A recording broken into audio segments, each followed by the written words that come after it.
ये कानून व्यवस्था मध्य प्रदेश में ध्वस्त है। चाहे वो मंदसौर में भारतीय जनता पार्टी के नेता रहे धाकड़ जी, उनकी सरेआम हत्या हुई है। ये हरदा के अंदर जिस तरह से राजपूत समाज की नाम पूछ पूछ के पिटाई हुई है, और जो फरियादी था वो तो जेल के अंदर और अपराधी को तुरंत जमानत दे दी गई। और आए दिन मैं समझता हूँ कि कोई ऐसा दिन नहीं है मीडिया या समाचार पत्रों में कि हत्या, अपहरण, बच्चों के अपहरण हो गए, दो बच्चों के माँ के साथ, 5 साल के बच्चे का अपहरण हो गया। और ग्वालियर चंबल में तो आए दिन गोली चल रही है और कोई वहाँ पे देखने वाला नहीं है। थानों के अंदर जाते हैं तो अभी कोई मामला आया तो 2 दिन तक रिपोर्ट नहीं लिखी गई। मैं समझता हूँ कानून व्यवस्था इस समय मध्य प्रदेश में ध्वस्त है। और इसके पहले भी भारतीय जनता पार्टी के एक और नेता की कुछ दिन पहले या कुछ महीने पहले हत्या हुई थी। जब इनके अपने नेता ही नहीं बच रहे हैं तो बाकी को कानून सहायता क्या मिलेगी। मैं समझता हूँ कि इस पूरे मामले में और जो हमने देख के आए अशोकनगर के अंदर, वो जो जिसके बारे में जीतू पटवारी जी पे एफआईआर लगी थी कि मल खिलाया गया, जिस बात को लेकर हुआ था, तो वो परिवार का परिवार, लोधी समाज का परिवार के 6 लोग गायब, और बताया गया कि पुलिस ले गई है जिसकी कि, और वहाँ गाय बछड़ों की जान चली गई क्योंकि उस घर में कोई घुसने को तैयार नहीं। उस पर धमकाने के लिए ट्रैक्टर पे 2000 का फाइन उसी गांव में हो गया कि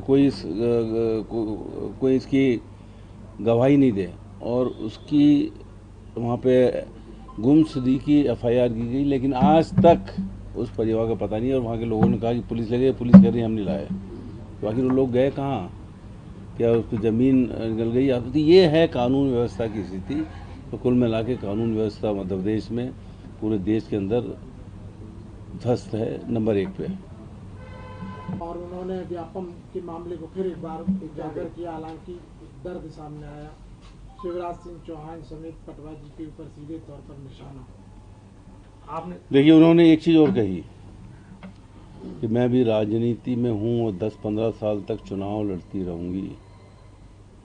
ये, और उन्होंने कहा कि 2000 से 1990 से जब पटवा जी की सरकार रही, उसको अभी 20 साल से बीजेपी की सरकार है, लोधी समाज को हमको प्रताड़ित किया गया, लोधी समाज को प्रताड़ित किया गया।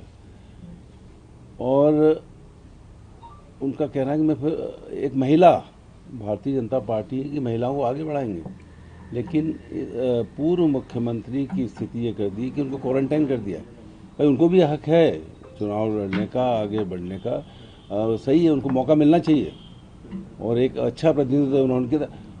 और सही माने में भारतीय जनता पार्टी काबिज हुई है मध्य प्रदेश में, तो इसका श्रेय उन्हीं को जाता है। जब 2003 में उनके नेतृत्व में बीजेपी की सरकार बनी, इसके पहले तो छुटपुट बनी थी बीजेपी की सरकारें, पता ही नहीं था। उनने किया, उसी महिला को इन्होंने बाहर कर दिया। और ये इनकी ट्रेडिशन है भारतीय जनता पार्टी की कि कोई महिला आगे बढ़ती है तो उसको कैसे पीछा किया जाए।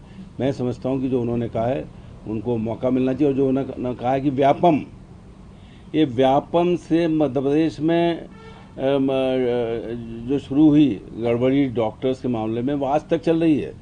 आज भी जितनी भी परीक्षाएं हो रही हैं, उन परीक्षाओं के अंदर नकल करना और पिछले तरीके से लोगों को पास कर देना, पैसे लेके पास कर देना, आज तक चल रहा है। व्यापम ये प्रदेश का नहीं, देश का कलंकित ऐसा कांड है जो कि दुनिया में नंबर 1 पर है। तो इस मामले की सीबीआई जांच उन्होंने कही है तो की जाना चाहिए। भाजपा के प्रदेश अध्यक्ष हेमंत खंडा पर सबसे पहले दौरा कर रहे हैं, जहां अपेक्षित परिणाम भाजपा को 2023 में नहीं मिला, जैसे सबसे पहले ग्वालियर चंबल गए हुए। अब वो आज महाकौशल यानी जबलपुर दौरे पर हैं, आपको क्या लग रहा है कि उनके दौरों से क्या वो कहीं भी जाएं कोई फर्क नहीं पड़ने वाला है। उनमें जो द्वंद्व चल रहा है भारत कांग्रेस से जो लोग गए हैं बीजेपी में, वो अपना काम कर रहे हैं, और जितनी गुटबाजी और जितने झगड़े आपसी हम सागर का ही मामला ले लें, भूपेंद्र सिंह जी जो कि स्ट्रांग मिनिस्टर हुआ करते थे नेता, उनको बाहर कर दिया गया है, और डॉक्टर गोविंद राजपूत वो सब कमान संभाले हुए।